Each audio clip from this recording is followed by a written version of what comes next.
Қазірде комедиялық фильмдер жасайтын көптеген режиссерлер бар. Тіпті соңғы жылдардағы біздің елде шыққан фильмдердің жартысынан көбі осы жанрға тиесілі. Ең өкініштісі, бүгінгі комедиялардың басым бөлігіндегі көрерменге берілетін әзіл, кейіпкерлердің арасында берілетін сөздер, яғни диалогтар арқылы жеткізіледі. Бірақ көп комедиялардың арасында әзілді визуал түрде жеткізе білетін режиссер бар. Ол Эдгар Райт. Я хочу поговорить с инспектором. Можно и с инспектором, только я тебя уверяю, он скажет то же самое. Привет, Николас. Как рука? Ол осы жанрда өзіне берілетін мүмкіндіктердің көбін пайдалана білетін аздаған режиссерлердің бірі. Сондықтан да ол әзілді басқалар көре алмайтын жерлерден таба алады. Мәселен, сізге оқиғаңызды жалғастыру үшін кейіпкерді басқа қалаға жіберу керек делік. Сіз оны қалай түсіресіз? Бұдан көрерменге онар әзіл шығаруға бола ма? Егер сіз киноңызда солдан оңға қарай қозғалатын кадрлар, қалалардың аты жазылған тақтайшаларды, жоғарыдан алынған кадрлар және көрерменнің зарықпауы үшін көңілді музыка қосар болсаңыз, сіздің киноңыз ерекше болмайтын сөзсіз. Өйткені бұл кино өндірістің жалқау жолы. Бұндай бейнені біз мың қайтара көргенбіз. Ал оның орнына көрерменге сәл креативті түсіру жолын ұсынсақ ше?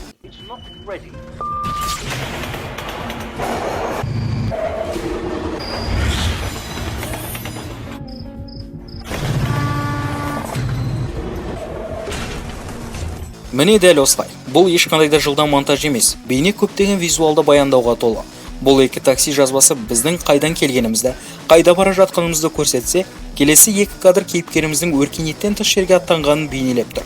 Персонаж әрқашан не алдыға, не оңға қарауда. Музыканың бәсеңдеуі мен дыбыс эффектілерінің ұлғаюы көрерменге белгілі бір көңіл күй сыйлайды. Ал егер сізде қорқынышты ақырзамандық оқиғалар бар фильм болып, аталған оқиғалар орындалмастан оны көрерменге ертерек теледидар арқылы жеткізу қажет болса, сіз не істер едіңіз? Сіз жай ғана соңғы монтаждауда теледидар мен персонаждың арасында байланысы жоқ кадрларды қоюшы ма едіңіз? Әлде осылай істеуші ме едіңіз? Хотя религиозные секты провозгласили судный день, власти не готовы это комментировать. Паника на улицах Лондона. Поступают все новые сведения О стремительных атаках на людей. И поедании, и... Жақсы, ал егер сіздің фильміңізде ішімдіктен бас тартқан персонаждан фильмдегі басқа кейіпкерлердің көңілдері қалғанын түсіру қажет болып, сізге одан әзіл шығару керек болса ше? Сіз кейіпкерлерді тұрғызып, жаңағы кейіпкердің ішімдіктен бас тартқанын ортаға салушы ма едіңіз?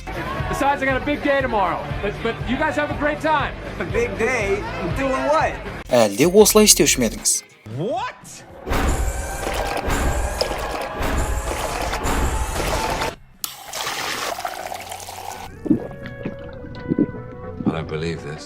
Міне, осындай нәрселер ұлы режиссерлерді ортанқол мамандардан ерекшелендіріп тұрады. Қарапайым заттарды алып, оны түсірудің жаңа жолын көрсету. Ұлы режиссерлер әзілді жай ғана түсірілім процесінен алуға болатынын біледі. Мәселен, сіздерге Дэвид Бордуэллден бір мысал. Кадрде кенеттен пайда болатын заттар күлкілі.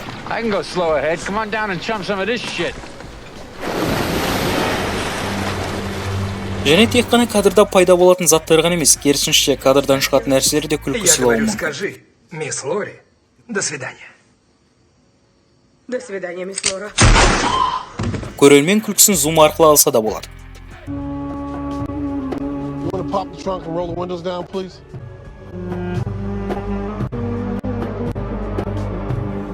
Камераны көтеру арқылы да әзіл шығаруға болады. I'm going home, Rita. I know, Shirley, I know. No, seriously, I'm going home. Can you help me out? Oh. Тіпті жай ғана камераны бұру арқылы да.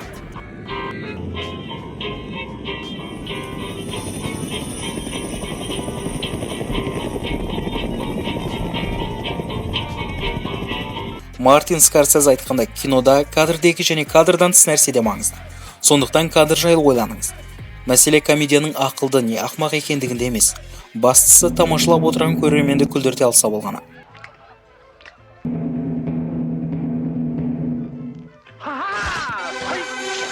Міне, осы айтылғандарды Эдгар Райт өз фильмдерінде орны пайдалана біледі. Және бұл әдістерді басқа да комедия режиссерлері де қолдана алады. Олар біріншіден кадрге күлкілі жолмен кіретін нәрселер.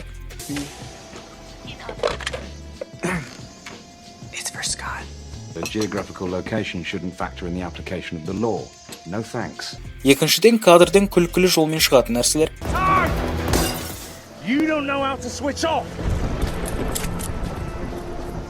You didn't see anything suspicious, and who did? Үшіншіден, визуалдық сәйкестік.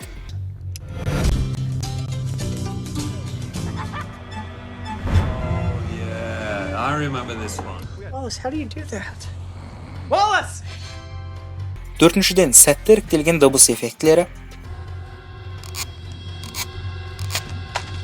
That time you dumped Kim. Okay, me and Kim are all good now, all right? Do feel free to spool through. Бесіншіден, музыкаға сай экшен.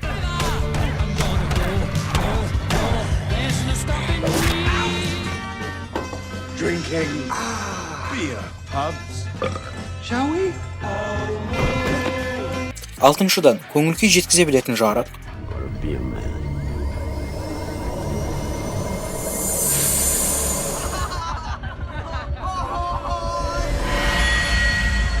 I don't know what it is about that girl. Scott, I forbid you from hitting on Ramona, even if you haven't had a real girlfriend in over a year.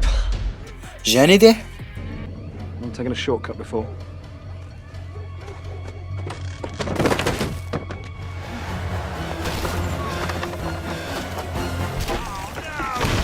кадр бұл ойын алаңы, сондықтан қалағаныңызша ойнаңыз.